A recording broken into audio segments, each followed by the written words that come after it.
Hi.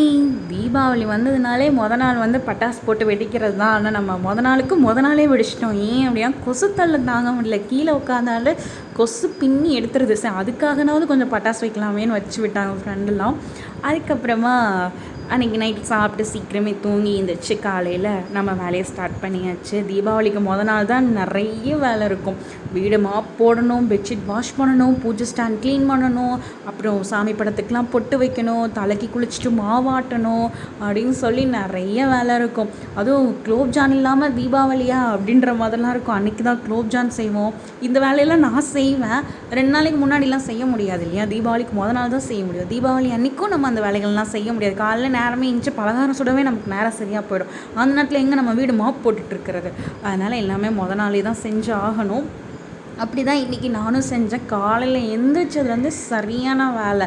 காலையில் எந்திரிச்சோடனே வேலை அரிசியை ஊற வைக்கணும் அப்படின்னு ஊற வச்சுட்டு தான் லஞ்சுக்கு எல்லாமே ரெடி பண்ணிவிட்டு சரி மார்க்கெட் போய்ட்டு கொஞ்சம் காயெல்லாம் வாங்கிட்டு வந்துடலாம் அப்படின்ட்டு அங்கே போனோம்.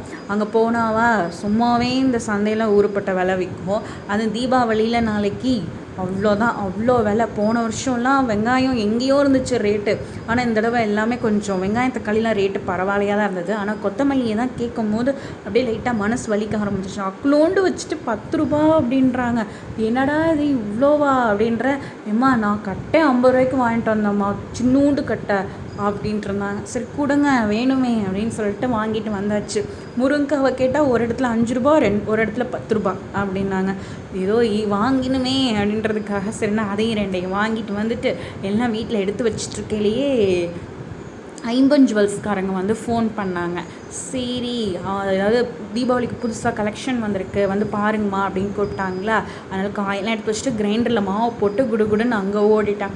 அங்கே போய் பார்த்துட்டு ஒரு 4-5 ஐட்டம்ஸ் வாங்கினேன். அது என்னென்ன அப்படிங்கிறது நான் அடுத்த வீடியோவில் நான் வந்து காமிக்கிறேன் உங்களுக்கு என்ன அப்படின்ட்டு.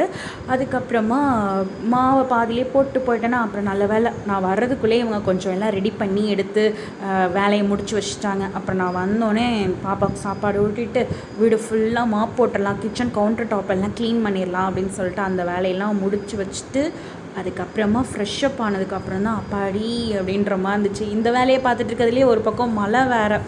என்னடா பண்ணுறது, நாளைக்கு இன்னும் எப்படி இருக்குமோ தெரியல அப்படின்ற மாதிரி இருந்துச்சு.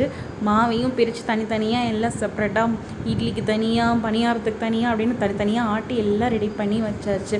நாளைக்கு தீபாவளி அன்னைக்கு என்னெல்லாம் செய்கிறோம், என்னெல்லாம் நம்ம வீட்டில் ஸ்பெஷல் அப்படிங்கிறத அடுத்த வீடியோவில் பார்க்கலாம். அது வரைக்கும் பை.